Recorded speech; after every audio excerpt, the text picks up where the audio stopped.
for setting up this audience today. I'm super excited to be here with you and Mike to share a little bit about my passion about the power of relationships. First off, I just want to do an audio check. Am I echoing or am I okay?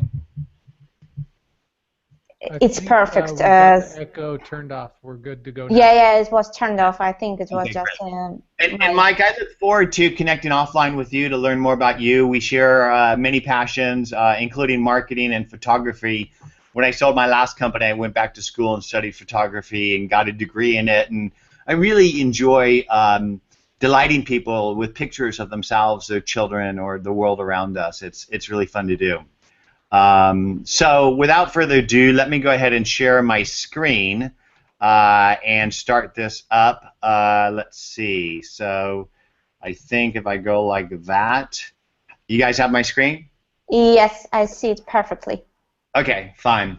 So over the next 30 minutes or so, we're going to talk about the power of relationships and their ability to help you achieve your passion, plan, and purpose in life, because I really believe that your network is your net worth. Your personal brand plus your professional network will help you achieve your goals in life. And I think that one of your goals in life is to build a brand that helps you to stand apart, to become a trusted advisor to the people around you in order to build relationships with people so you can help them grow. Because I really believe that's what we're on this planet to do, is to help other people grow. And the way you can do that best is by building pay-it-forward, authentic, and relevant relationships with the people around you, but specific people, not just any people. So your network isn't a collection of business cards or Facebook likes or LinkedIn connections. It's a collection of people that you've taken the time to build critical relationships with. I'm just going to set a timer to make sure that that I stay on track here. Always good to have a timer going. Your network is not a collection of business cards or Facebook likes or LinkedIn connections. It's a collection of people that you've taken the time to build relevant and authentic, mutually beneficial, measurable relationships. And, you know, I think that the greats in the world have all said it before. A lot of the stuff that you hear from business thought leaders and influencers today are essentially built on the shoulders of the giants who built on the shoulders of the giants before them. But there's people like Dale Carnegie, Zig Ziglar, Napoleon Hill, Brian Tracy, Stephen Covey. They're all really saying the same thing, is that the more people that you can help grow in life, the more you will grow. And I think, honestly, this is our purpose for being on the planet, to grow our souls and help other people grow theirs. And you do that by getting to know other people and figuring out who they are and what their business is about, and then earning the intimacy and trust necessary for you to get them to open up to you about their business issues, which as a professional you can then solve. In the old days, we used to do that by going in somebody's office, by looking at the walls, by looking at the books they read, the degree of the school they went to, the knickknacks they collect. All these things then enabled us to begin to share the things that we had in common, because that's how people connect.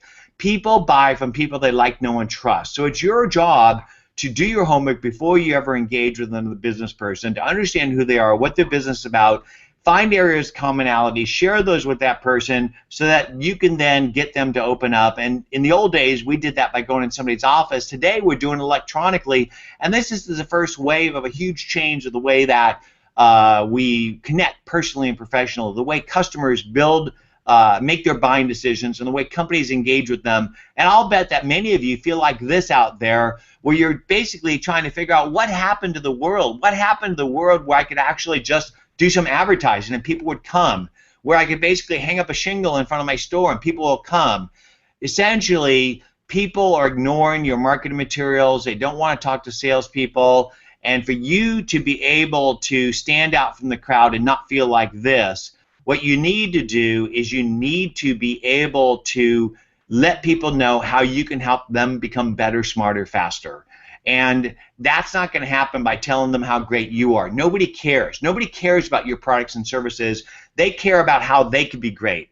And so Mad Men marketing and Slick Willy salespeople are really a thing of the past. Nobody is reading marketing material, or they don't want to talk to salespeople. They've done 60% of their buyer journey before they ever get to your store, And by the time they get there, what they want is they want a trusted advisor who can help them achieve their goals, help them become better, smarter, faster. And so this is sort of a conversation about the customer journey changing, where in the old days we used to yell at them about how great our products and services were and expect them to line up like lemmings in front of our sales reps who would bag them and tag them to get the order and then show them off to the customer service line who would minimize the conversation. And that was basically the way we behaved. We basically behaved like a castle. And today, customers are having conversations amongst themselves, and they're making decisions, or they're doing most of the homework before they ever get to you. And then what they do is they yell out at you on whatever channel they want, to whatever department they want, and they expect an authentic and relevant response in a timely fashion. And most companies' idea of dealing with this is to hire a 26-year-old kid and give them Hootsuite and have them react to people yelling at them, or worse yet, use social media to yell at the customers about how great their products and services are. So what you got to do is you got to stop behaving like a castle. Stop having a wall built around your company and walls between your departments. The typical thing I hear from companies today is that the salespeople don't like the leads that the marketing people are giving them, and the marketing people say that the salespeople aren't following up on the leads, and then the customer service people are sort of the peons in the organization, and actually they're the most important people in your company, because customer experience is critical to business success. So what we need to do is rip down the walls between our companies and our customers, rip down the walls between departments, and begin to work as a team to engage the new customer in their new digital social journey. And it's not about marketing. Marketing is a small part of building a brand and growing a company. I think a company brand is built on the promises that you make and the experiences that you deliver. And if you can align these two, you could build a gold mine. I know I did. And so this is the journey of your customers today that most people talk about. This is what they call a funnel.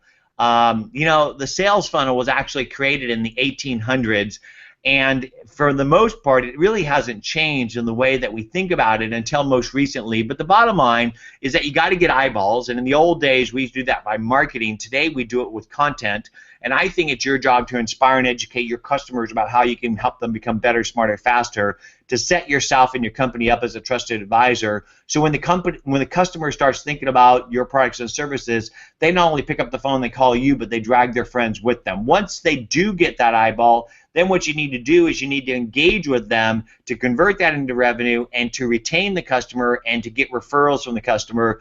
But I think that this funnel that actually is taught by a startup incubator called 500 Startups is actually outdated today. I think that the customer journey is more like a pretzel. And I'm going to explain a recent purchase that I made of a TV set to replace one that failed in my home. And so this is a diagram that was done by McKinsey. And if you want to get the whole article, it's about a 25-page research piece on the new digital social customer journey. Just Google McKinsey customer journey. But essentially, there's a trigger that happens when you're making a new purchase. My trigger is my TV set died. And so I needed to buy a new TV set. And in building my initial consideration set, I actually decided I wasn't going to buy the brand of the TV that failed because I had had a couple Sony products that had died recently, and I actually eliminated them from my consideration set. But as I began to build my information gathering, I didn't do that by going to a store or even going to a company website. I did it by looking at websites where people were analyzing products and sharing their own personal experience. So influence from my peers is more important than influence from the companies I'm considering. So I went to places like Amazon and review sites and blogs that cover these things. And after I did my initial review and information gathering and my selection set, then at that point I actually went into a store, and I'd done most of the research. I knew what I was considering. I was probably going to buy a Samsung or a I think it was a Sharp I was looking at. But you know what happened? After going into the store and actually digging in, looking at the TVs, and actually listening to the rep there that gave me some advice, more as an advisor than a sales rep, You know what I did? I bought the Sony. And I bought the Sony because it was the best product. But even after buying that product, the moment of purchase, I continued to evaluate my purchase decision because there's a point where I could return it, and I basically just wanted to make sure I got the right product. And we all do this. And it was only after living with the TV for a few months and that I actually decided not only did I dig it, but I loved it, and I bought another one, and for my guest room of the same brand and type. And then I started to tell this story to other people. I was on a webinar on social selling with 10,000 people, and I told this exact story. So if you can participate in your customer's digital journey by adding value throughout the entire decision journey as well as a loyalty loop, you can succeed with new digital customers. And what you're trying to build is influence with them, because ultimately recommendations from people they know is the most powerful form of decision making, and actually advertising is much lower in most cases. And so how do you build influence with your prospects and customers? How do you stay top of mind? Because if you're not top of mind with your customers when they're making a buying decision, you will not get the deal. And I love this quote from this entrepreneur and actress named Mae West. She said, "Out of sight is out of mind, and out of mind is out of money, honey." How do you stay top of mind? I think the best way to stay top of mind with your prospects and customers, and ideally their influencers as well, because that's a huge opportunity to build trust with your customers, to build trust with their influencer, is teach them to fish, inspire and educate them on a daily basis. And this is something that I basically derive from my concepts of building sales and marketing and social media systems.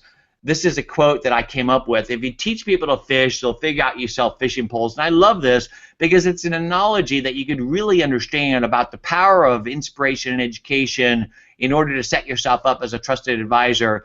And I have what I call the 5 E's of social business. If you educate with great content, enchant by being relevant and authentic, engage with the purpose of helping other people grow, embrace them with the intent of serving them, because I think that service is the new sales, with the desire to empower them to achieve their passion, plan, and purpose in life. So it's educate, enchant, engage, embrace, and empower your customer.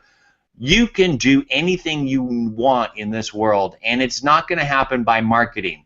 So here are some examples of people that are doing what I'm saying, that on a daily basis they're using inspirational and educational content to build their brand, grow their network, achieve their personal goals, and therefore achieve their business goals. This is a friend of mine named Vala, who essentially was a customer service rep of a technology company in Boston, began to share content that was inspirational and educational. All he does every day is share content that's inspirational and educational about how people can become better, smarter, faster. Not only did he build a following over 100,000 people, but he actually got his company so large that they put him in charge of customer service first, and then they got acquired. The acquiring company put him in charge of digital, and then he got picked by Salesforce and plucked from there and became the head of their digital evangelism to help build their brand. Another friend of mine, Coca Sexton, who's head of social at LinkedIn, all he does on a daily basis is share content that inspires and educates other people about how they can become better, smarter, faster in and around the areas of promise of LinkedIn's products.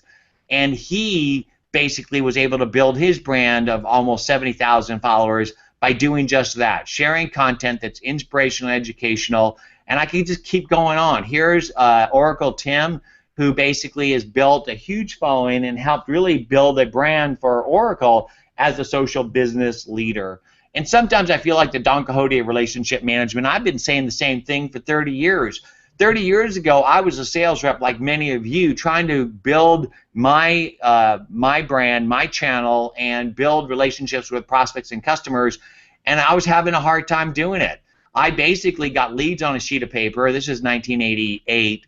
I would I'd cold call the leads and put the appointments in my day timer. I'd basically communicate with my team members with paper-based while you're out tools, and I did my forecast on a spreadsheet the night before it was due, because there wasn't an Outlook, there wasn't a CRM, there wasn't Salesforce, there was no tool that managed contacts, sales, and marketing. And after looking around the marketplace, I couldn't find a tool, so I felt overwhelmed and I built it.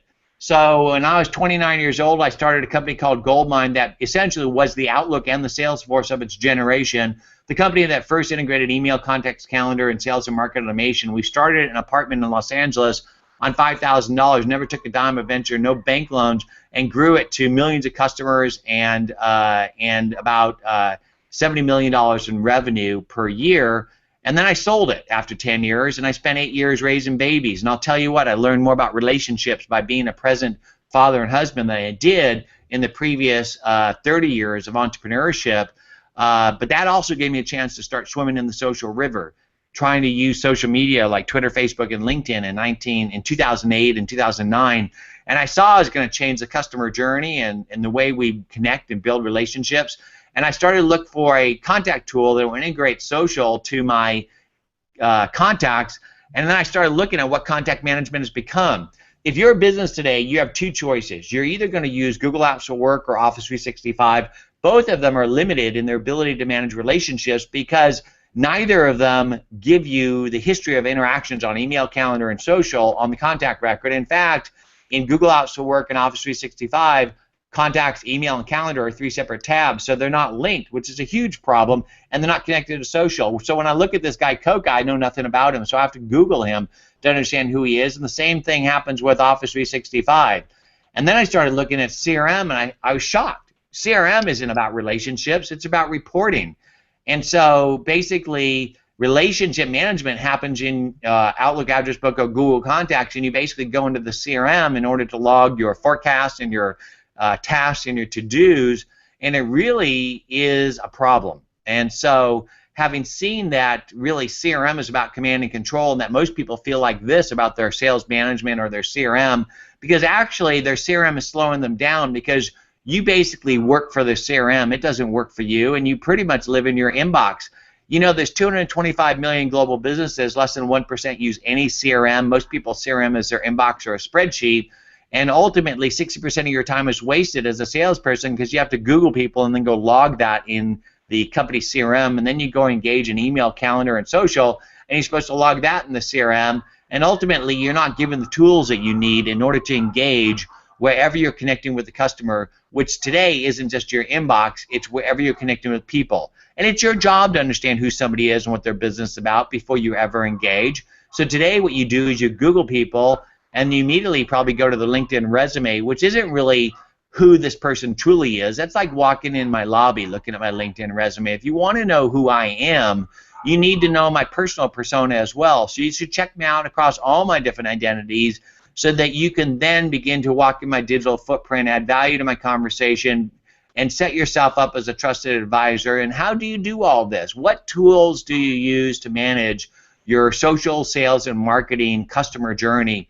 Well, you know what? There are literally thousands and thousands of programs out there for you to manage all of this, and I think that the whole sales and marketing technology stack is a little complicated for most business people out there. So let's take a look at the journey of leads as they go through your business. So as a business, your job is to get a domain, set up a website, drive people to that website, and convert them. If you get somebody to convert off your website, you typically put them in a market automation system to nurture that lead until it's marketing qualified. Then what you do is you put it in the CRM and you tell your sales reps to go get them. You know, market automation software is not cheap. It costs anywhere from a couple $100 to a few $1,000s a month. And then once you need to get that lead qualified, you put it in the CRM. And once it's in the CRM, then you basically tell your sales reps to go get them. Your CRM system is going to cost you anywhere from $25 to $250 a month. And then once they're in the CRM, your sales rep need the intelligence on who that person is and what their business is about. So you either going to have to Google them and go log that in the CRM, or you need to buy sales intelligence software that lets your sales reps know who that person is and what their business is about. And these programs like Inside View cost anywhere from $30 to $100 per user per month. And then you need to reach out and engage in a one-to-one way so your sales reps can get on that person on a phone call or a meeting. And so you shouldn't be using market automation software to do that one-to-one communication. Else it's going to look like this Infusionsoft email that you can clearly tell it's a one-to-many. And these are kind of emails I typically delete. And so what you need is something that makes it look more like you're sending out the emails, so it's more one-to-one. And these programs cost $75 to $125 a month.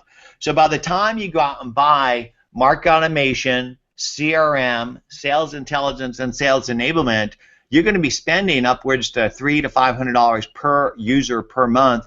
And I think that's outside of the range of 99.9% of the business people out there. But yet you need these tools in order for you to participate in your customer's journey, to add value to their conversation, in order for you to set yourself up as a trusted advisor, in order for you to build a tribe around your business.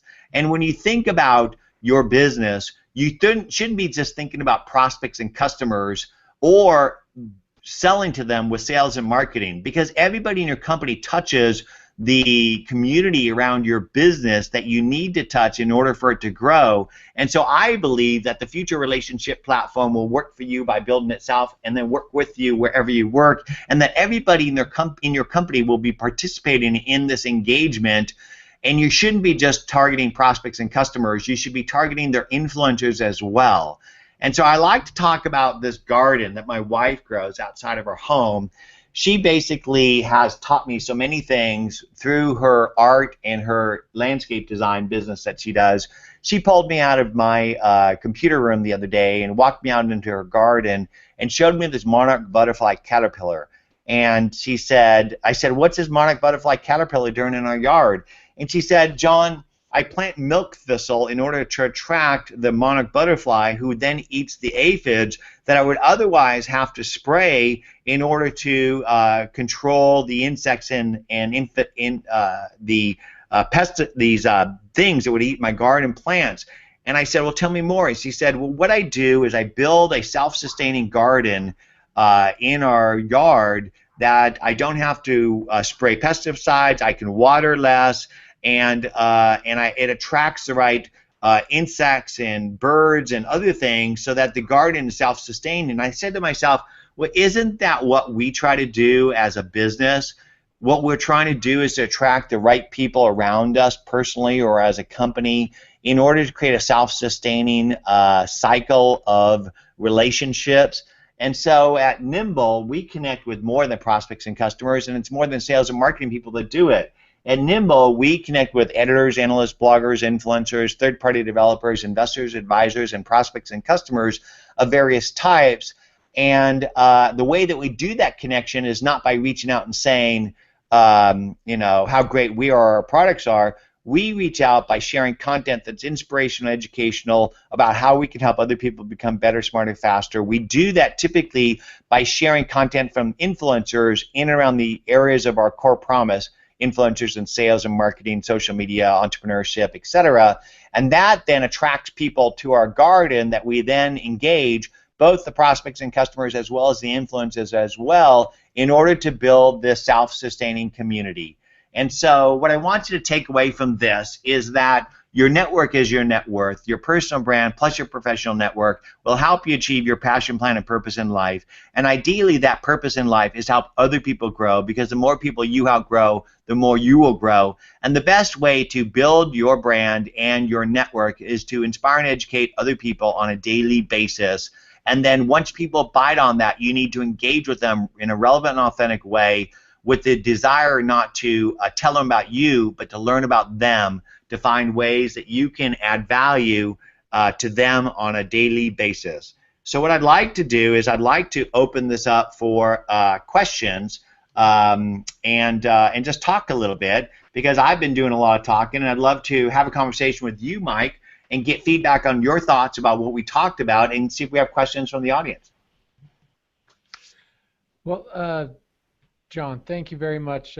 Appreciate that presentation. The insights and the experience go a long way. And for any of us that have done battle with a bulky CRM, we know what that's like to be married to the inbox. And so, exactly what you're I guess my sentiment is service becoming the new selling. And I love that. Bringing in that value. I'm a big fan of Gary Vaynerchuk as of the last year and a half, and he's always preaching give, give, give before you ever ask for anything, and adding value, and so I think that's something that each business has to learn at their own pace. and through their own experiences, because no matter how much great messages and education is out there, they still have to kind of go through that process of finding their own niche and their own way to deliver that value. I guess my biggest question would be, with the rise of social media, to you, what's been the most unique way to deliver value to a potential prospect or contact? Well, let me do that by just sharing my screen, because I think it's easier to tell stories by showing pictures. And so what we do, can you see my screen right now? Yep, looks great. Okay. You're looking at my Twitter, right? Yes. Okay. So what I do on a daily basis is I share content that inspires and educates other people about how they can grow. Because like I said, if you teach people to fish, they'll figure out you sell fishing poles. And so what I do is identify people that inspire me, and then I begin to share their content in order to inspire other people. And then what I do is I attribute them with their name and as well as hashtag it. And what that does is then generates these engagements, these bites, these notifications where people are +1ing, liking, commenting, retweeting, and otherwise engaging with me. And then what I do is I take that opportunity to reel them in from the river and begin to engage with them by connecting with them and building a relationship. And that's why we basically built Nimble, is to be able to easily fish people out of the stream in order to build these relationships. So when I go and I look at a person inside Nimble, I don't need to wonder who they are or the status of a relationship. I could easily hover to discover and click and connect in order to understand who people are and to see the details of our relationship, to go ahead and connect, to see the history of our interactions, as well as walk in their digital footprint and begin to add value to the conversation. And the most important thing, Mike, is the follow-up and follow-through. Because typically, if you have to go to your CRM to use it, you won't do it. That's why the #1 selling app in the Salesforce App Exchange is a plugin into Gmail that allows you to edit and update your Salesforce records, because you shouldn't have to go to your CRM to use it. In fact, you shouldn't have to work for it even by Googling people. You should be able to look at any name, anywheres, and immediately begin to get insights on those people. So here's this guy, Andrew Dennis, and I don't know Andrew, but Nimble does. And Nimble will take any person, any name, anywheres, and automatically build a record and enable me to begin to engage with that person in order to begin to find ways to add value to that person. And so I think that's really the future of work, is being able to have a CRM that works for you by building itself and then works with you everywhere you work, because you need the context, the history of interactions on email, calendar, and social, and the insights, who are they and what their business about, in order to effectively engage in an authentic and relevant way in our over-connected and over-communicated world. What do you think? Fantastic. You know, just seeing that work live in front of us, I think, is a big value to everybody. And like you said, you know, being able to use the CRM without having to physically go to it, that's a big goal, and that's a big add of efficiency, and it just helps get the work done more directly. Yeah. Because you know, your contacts today are either going to be in Google Apps for Work or Office 365. What are they for you? We are HubSpot via Gmail and Office 365. Okay, great. So basically, you have contacts in Office 365 and Google Apps for Work, right? Yep. And when you go to a contact in Office 365 or Google Apps for Work, you have no idea who this person is, right? Yeah, just the bare bones. What's there is there. Yeah, so what Nimble does is Nimble will automatically integrate the contacts you're connecting to, the calendar history, and the email conversations into a unique record, and then basically let you use that record anywhere as you are, including back in Office 365, and then basically give you the history of interactions on email, calendar, and social, as well as the what's going on in their world, And this literally works anywhere as you work. So, you may be sitting inside of Hootsuite and see that somebody is talking to you about you, and basically looks like Hootsuite expired my login, but let me just log in again. So I think that the future CRM will work for you by building itself and then work with you wherever you're working, because that's the way we work today. Is we have to be in the trenches with our customers, having conversations with them and adding value. And so if I'm talking to this guy Andrew, whether I'm in Hootsuite, whether I'm in Twitter, whether I'm in Facebook, I should be able to get the details I need on the people I'm engaging with, which most importantly is the context, history of interactions, insights, who are they, and then the ability to do the most important thing in business, follow up and follow through.